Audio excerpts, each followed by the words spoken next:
లలిత exchange Utsav. పాత నగల అదే బరువుకి కొత్త నగలు తీసుకో. నగల ప్రైస్ లో 20% ఆదా చేసుకోవచ్చు. మీరు చాలా దగ్గరగా పనిచేశారు. You know about Sharmila very well. పాదయాత్రలు నడిచారు ఆమెతో. ప్రతి సందర్భంలో you shared stage with her.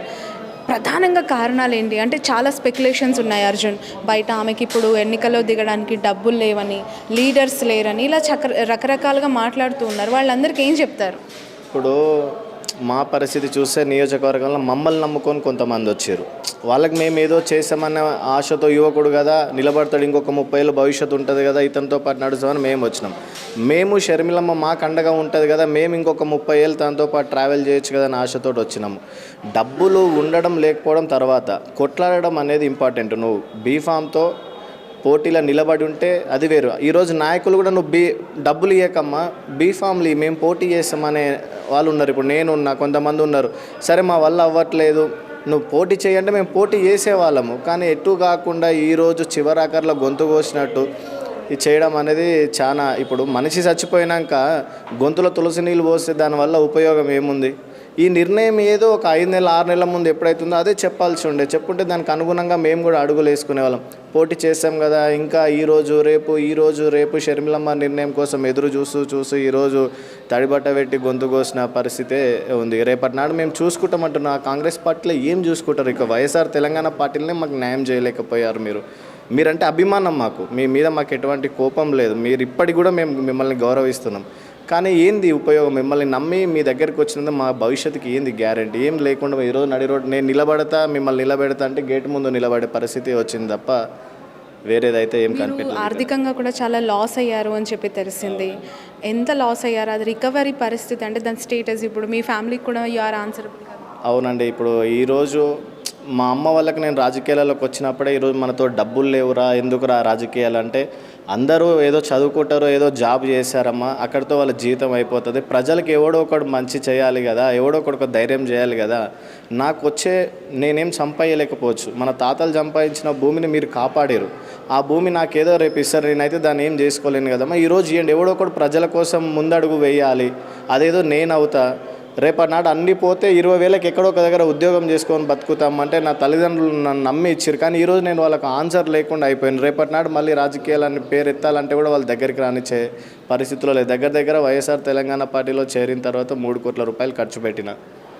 వాటన్నిటికీ ఎక్కడ సమాధానాలు లేకుండా పోయాయి.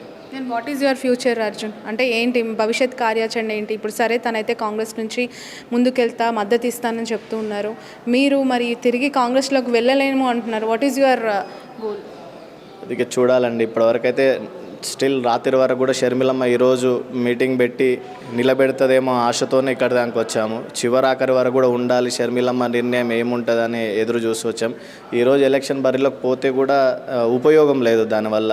సో ఆలోచించుకొని స్టెప్ తీసుకుంటాను. ఇంకా ప్రజల కోసం నా కంఠంలో ప్రాణం ఉన్నంత వరకు మా కల్వకుర్తి నియోజకవర్గ ప్రజల కోసం మాత్రం ఖచ్చితంగా పోరాడతాయి. దీంట్లో మాత్రం వెనకడుగు వేసేలేదు.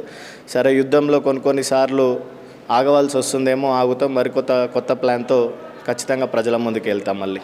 Thank you, all the best.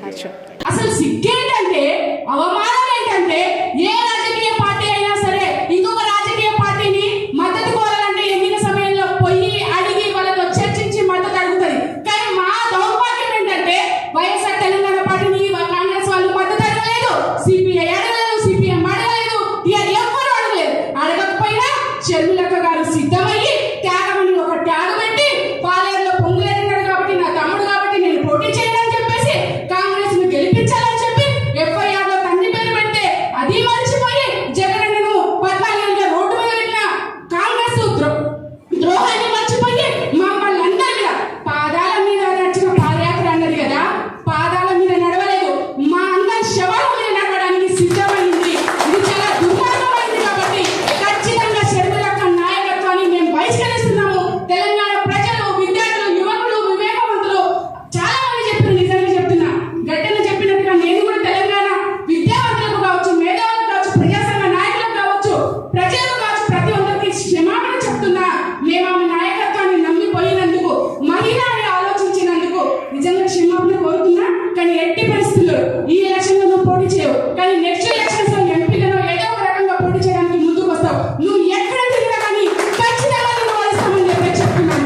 ఎన్నికల బరి నుంచి షర్మిల తప్పుకుంది అని తెలియటంతో కార్యకర్తలు కాస్త అసంతృప్తిగా ఉన్నారు. ఇక్కడ ఒకసారి మాట్లాడదాం.